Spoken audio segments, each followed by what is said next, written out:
Hello everyone and welcome to another Muffin video. Before we dive in here, make sure you hit that subscribe button and notification bell and drop a like on the video too if you're enjoying the content. Don't forget to join our Discord server as well if you're not already there. The link is in the description down below. We've also activated our channel membership which comes with all kinds of perks, so check that out if you're interested in joining. And speaking of channel membership, I do want to take a moment to give a special shout out to our current members. So thanks to all of you, and I hope you're enjoying the benefits. And finally, a reminder that all comments on every video will be automatically entered into our weekly giveaways. Winners will be randomly selected every Monday. So good luck, and let's get this started.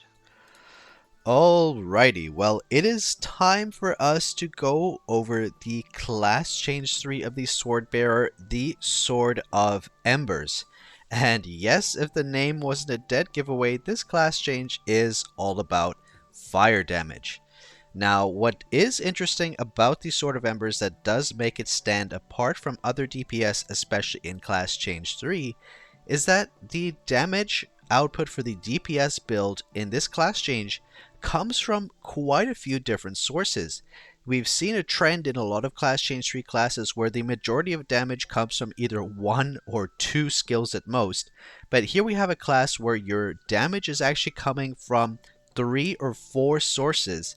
So it's not like you can just go all in and stack all core damage, all passive damage, or all tactical damage, as there's actually a damage source, a significant damage source from all of those types. Plus, for the first time I've seen at least, there's in fact a significant damage source from talents, like an actual talent that is the second highest damage contributing part of this build. Normally talents rank pretty low compared to other skills, so to have a talent dealing the second highest damage in the entire class build, that's pretty unique. So let's go ahead and start taking a look. Now there are also some small changes to the tanking build, so we will start with DPS and then transition over to the new tank build after that as well. So starting off right away, we have the skill loadout here for DPS, like I said, and we're going to look at the core skill to start as always. So the core skill here is Ember Strike Sword. It deals a large amount of fire damage to the current target and gains a stack of Inferno Scorch, which not only increases fire damage by 6%, when you get 4 stacks of Inferno Scorch, then the next core transforms into Inferno Slash. And Inferno Slash slashes at all enemies, so we have an AoE, dealing a total of almost 10,000% fire damage. Holy moly, that is a lot of fire damage.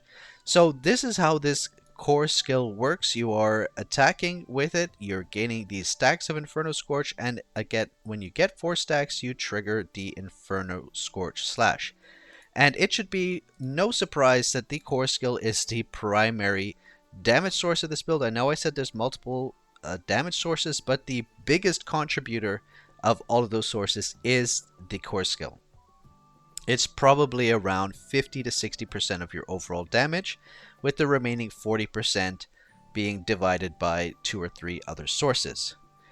So with that said, let's start taking a look at the tactical skills and see how it feeds into this concept of attacking, building core, these stacks, and then unleashing a more powerful core variant. So right away we have the first tactical skill, which is one of the exclusive skills for this class change, which is going to be Ember Fall Slash. So Ember Fall Slash causes the Inferno Scorch Sword. Now keep in mind this is different from the core skill, which is Inferno Scorch Slash.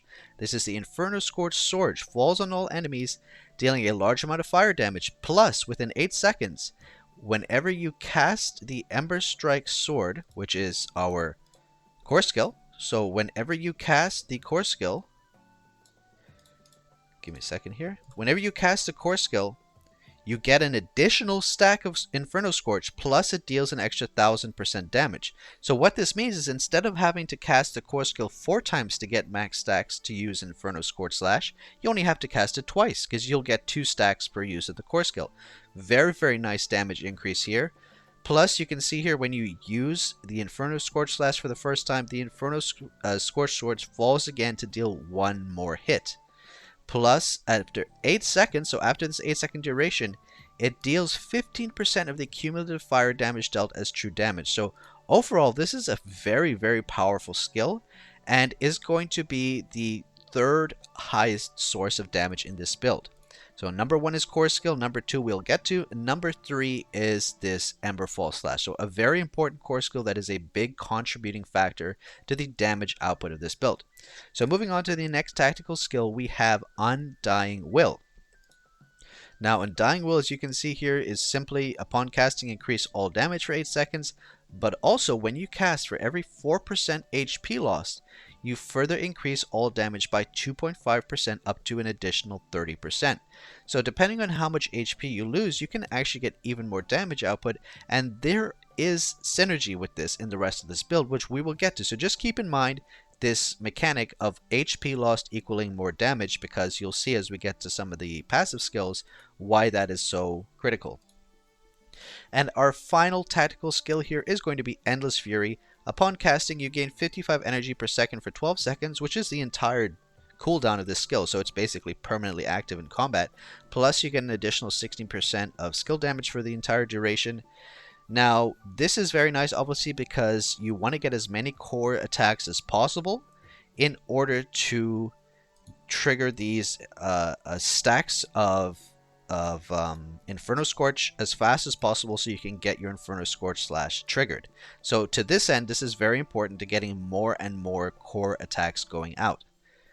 So this is your main tactical skill loadout. However, it must be noted that you would probably run Mark of Vengeance over Endless Fury in Dragon and Slime. So in Dragon and Slime, you would actually have a DPS benefit from running Mark of Vengeance instead of Endless Fury. So do keep that in mind.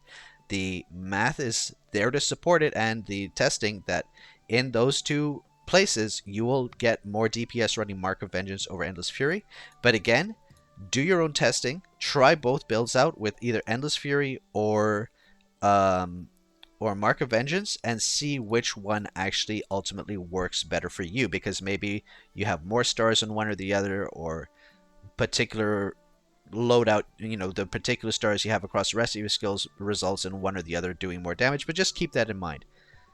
So now that's all our tactical and core skills, let's transition on to passive skills.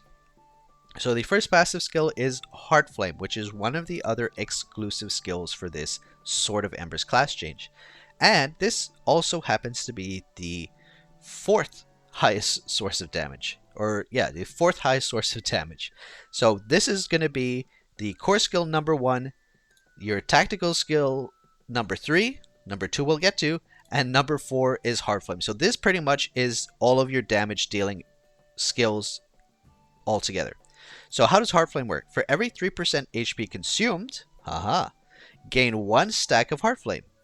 Heart Flame increases your natural energy recover and fire damage by 5 and 3% respectively. So very nice, more energy regen, especially as we get more stacks of Heart Flame, is going to very much increase our natural energy recovery, which means even more core skills going out, which means even more stacks of Inferno Scorch and Inferno Scorch Slash happening faster and faster. And you can see here, when dealing damage with Inferno Scorch Slash, each stack of Heart Flame inflicts an additional 141% attack. However, all of your Heart Flame stacks will be consumed at the end of that slash. So there is a synergy here, as I mentioned, with the HP being consumed, giving you a stack of Heart Flame, and as well here, look, HP being lost, gain additional damage. So there's definitely something here about losing HP in this build. So definitely an important skill, and you'll see here when we start talking about tank as well, there's some benefits to tanking, which we'll get to. But let's move on to the next passive skill for DPS, which is going to be True Ember Incarnation. Now, this skill itself is not a big source of damage, but it does have a big impact. So fire damage dealt by Ember Strike Sword, the core skill, Inferno Scorch Slash, or Emberfall Slash, grants a 50% chance to enter your true Ember state for 6 seconds. And what is the true Ember state? For every 0.5 seconds, consume 2% HP. Now it all comes together to increase fire damage by a lot, over 50%. However, and this is an important trade-off to note, Basic attack gains a fixed 50% attack speed boost, and attack speed gained through other means do not count. Plus you restore 50 energy per hit. So this last sentence here basically means that unlike Class Change 2, which we really wanted to stack as much haste as possible, in this Class Change 3 you really don't need to stack as much haste because you're going to have your attack speed capped because of True Ember Incarnation. So you don't need to go chasing tons and tons of haste because it's not going to have the same impact as it did in previous class changes. So anyway, so this is very, very nice. And now we finally understand the consuming HP every 0.5 seconds. So if it lasts for 6 seconds, that means it's going to be 4% HP consumed every second. So 24% over 6 seconds, which means not only are you going to have this HP consumed, which increases your fire damage, you're also going to trigger, Heart Flame Slash here. Heart Flame. For every HP consumed, gain 1 stack of Heart Flame. So all of a sudden you've got, how many stacks is that? 8 stacks of Heart Flame from 1 instance of True Ember Incarnation. And 8 stacks of Heart Flame is going to give us a 40% energy recovery rate and 24% more fire damage. So this is a crazy good synergy here. And that's what this is all about, this synergy. And as well as you lose that HP, you're going to get even more damage from Undying Will as well. So that's why these 3 skills basically tie together in this HP consumption and gaining more damage, more fire damage, and Heart Flame stacks as a result of that. So that's where this all ties in. This is the little trio here. So moving on, we have a skill we don't even need to talk about if you've seen any previous class change videos. Berserker, it's in every DPS build. It increases your damage and you take more damage. Done. Next. So yeah, this is basically always a staple skill in the DPS specs for us as sword bearers because it's just straight up a huge damage increase for taking more damage, which is not such a bad thing. If we take more damage, we get slightly lower HP, which means we can get the full 30% effect from Undying Will. So there you have it. Next up, we have Unstoppable Force. Every 2 casts of Core Skill increase all damage by a large percentage. Now, this is a really great synergy with Emberfall Slash. Remember, this gives an extra stack of Inferno Scorch, which means that every 2 casts is going to give us the Inferno Scorch Slash, which means that Inferno Scorch Slash is going to have its damage boosted by Unstoppable Force because 2 casts equals 4 stacks equals boom. So very nice synergy as always. And we get to the final passive skill here, which is going to be Tactical Advantage. Every damage dealt by the tactical skill increases core skill damage by 8% up to 8 stacks. That's a lot of core skill damage. Plus you have a flat core skill damage increase here. Now, one thing that's important to note here. If you notice in combat that you're having trouble keeping 8 stacks on a constant basis, it would be worth potentially running Vengeful Shield instead of Tactical Advantage, because Vengeful Shield is also a runner-up to the best passive skill for dealing damage in this slot, but it is a bit easier to maintain stacks on Vengeful Shield. So try it out. Tactical Advantage is definitely the better skill here, but if you have trouble maintaining those 8 stacks, try running Vengeful Shield instead, and you might find it's actually a damage boost for you. So just keep that in mind.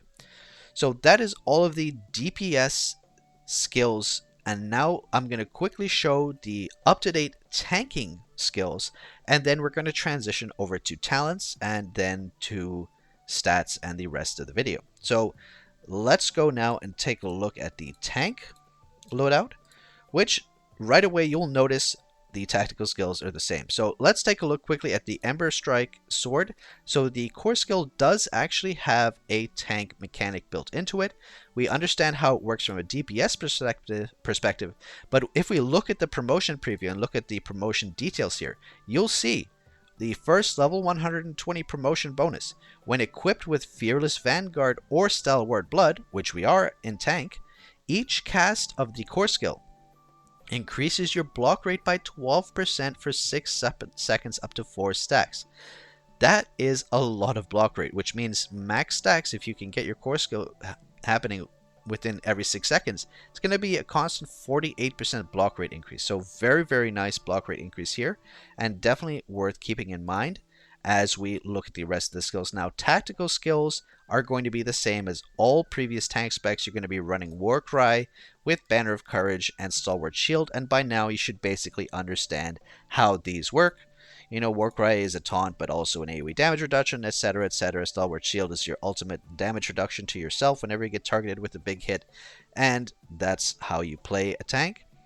Now, the passive skills are going to be some that we're familiar with, so we'll go through those. Fearless Vanguard, very important, as it makes you the priority target whenever you enter battle, and reduces damage taken and increases defense.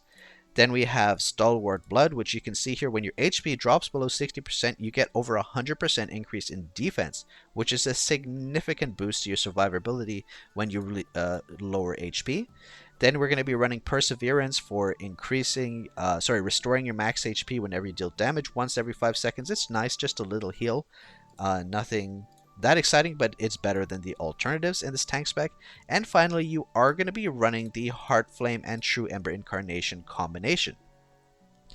Now, Heart Flame is very interesting because it does actually have some tanking related benefits here if you look in the promotion details. So first off, whenever you're carrying Fearless Vanguard or Stalwart Blood, which we are, gain 1 stack of Heart Flame every 1 second. So that's something we don't get in the DPS spec, which is kind of interesting. So we get an additional stack of Heart Flame every 1 second when we have either of these abilities equipped. But also look at the level 150 here. At the end of Inferno Scorch Slash, each stack of Heart Flame that was gained from consuming HP, which is why we run True Ember Incarnation, which consumes HP. So each stack that was gained from consuming HP from True Ember restores 3.3% max HP. So you basically have this mechanic here where you get another self-heal from the consumed HP you got from True Ember Incarnation. So every time you get 4 core skill hits, and then on the next one, which is the True Inferno Scorch Slash, you're going to heal for 3.5% times however many, 3.3% times however many stacks of Heart Flame you gained from that mechanic. So very, very nice little self-heal bonus as well. So that is the tank spec, which is, like I said, not drastically changed, just a few differences in the passive skills here using these 2 new ones and the core skill as well, but the rest is tried and true as we understand them. So with all of that said, now let's take a look at the talents. So we're going to look at the DPS and tank talents, starting with DPS. And you have the new talent disc, the Shattered Flames. When dealing fire damage, increase final damage dealt by 240%. All classes have this level of talent disc, which basically shows a different element to whatever class you're playing. So for DPS on this new talent disc, it's very simple. You're just going to go full left side. Now, unlike other classes, it's very, very important to keep talents in mind, because actually, remember I told you there was some secret second highest damage source in the entire build. Number 1 core, number 2 question mark, number 3 your tactical skill, number 4 your passive skill. Here's the answer right here. Fierce Flaming Slash. We're going to take a look at it in a second. This is the second highest damage source in the entire build, which is kind of crazy. And this is the first time I've seen this in any class, where you have a actual single talent that is a major contributing factor to your entire damage output. Most of the time it's either something that influences other damage or increases your overall damage, but not this skill itself actually being the source of damage. So talents pretty much gonna be, upon entering battle, 10 stacks of Heart Flame, very nice increase to your initial burst here. Surge of Flames, after 30 seconds, gain 2 additional stacks of Heart Flame every time Ember Strike Sword is unleashed, which is from your tactical skill. So very nice, more Heart Flame stacks, can't complain about that. Apply Fiery Rage to nearby enemies after gaining 5 stacks of Heart Flame, increasing the fire damage they receive by 10% for 6 seconds. So another nice fire damage increase. And then let's take a look at the full left side here, three of these talents, to understand why these are best for DPS. Rampant Fury increases your crit rate by 15% when dealing damage to enemies affected by your fiery rage here, which is a nice increase.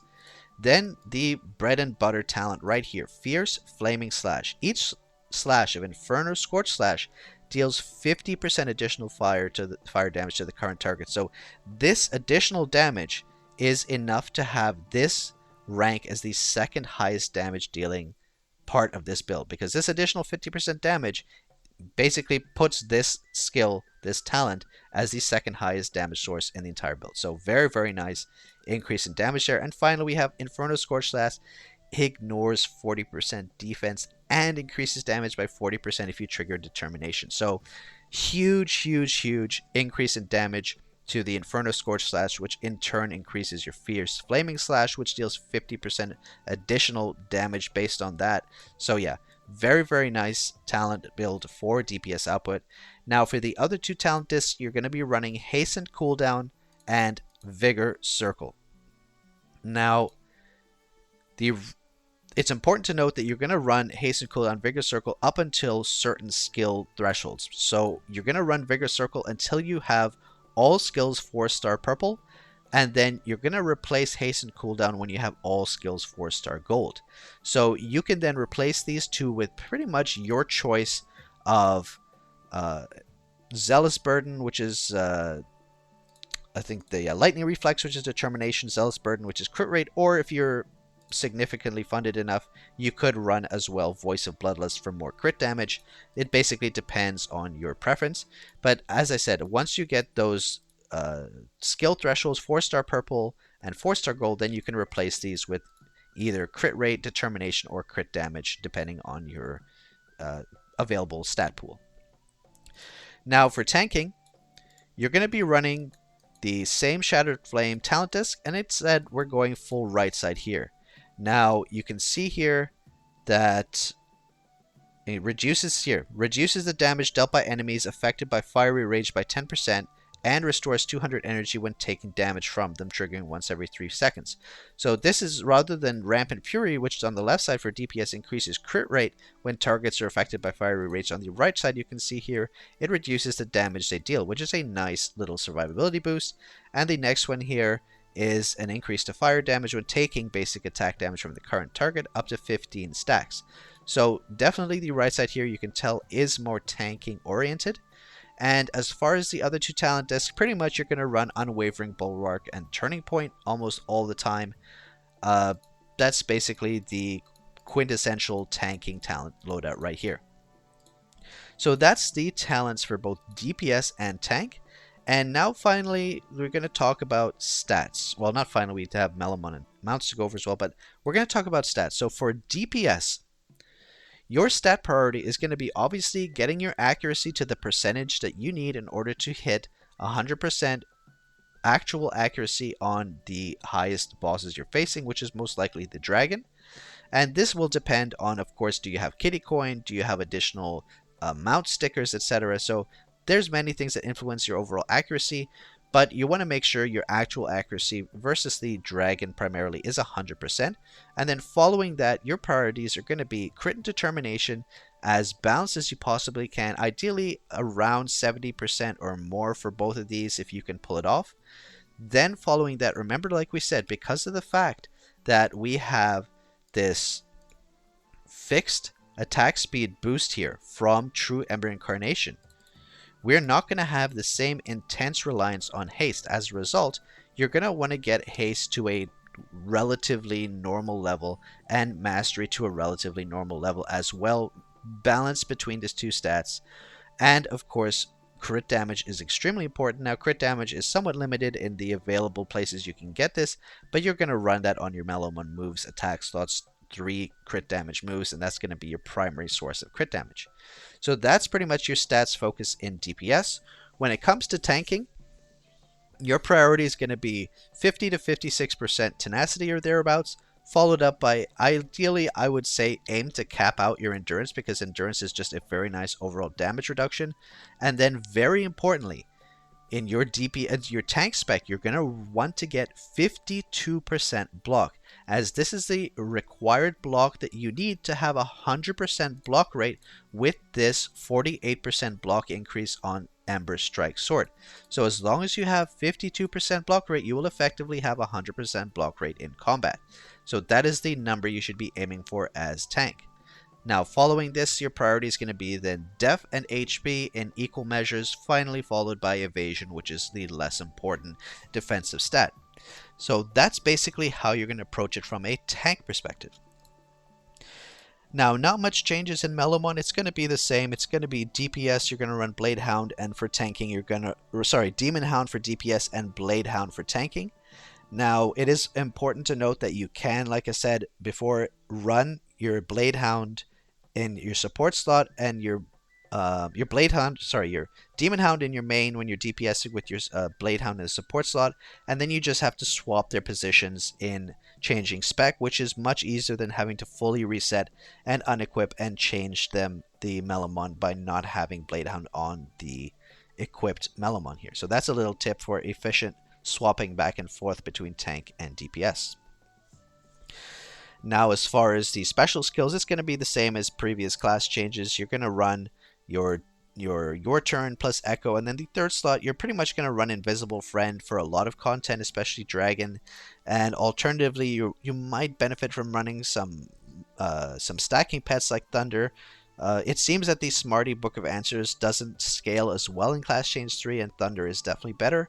And of course, you may also run the Sharpness of Claw Blade Hound skill in certain situations in order to deal slightly more damage. When it comes to tanking, the available tanking special skills is just as limited as it always has been. You're pretty much limited to running Defense Enhancement, Ice Shadow Blessing, HP Recovery, or Cleanse. So still going to be the same few limited special skills available for you.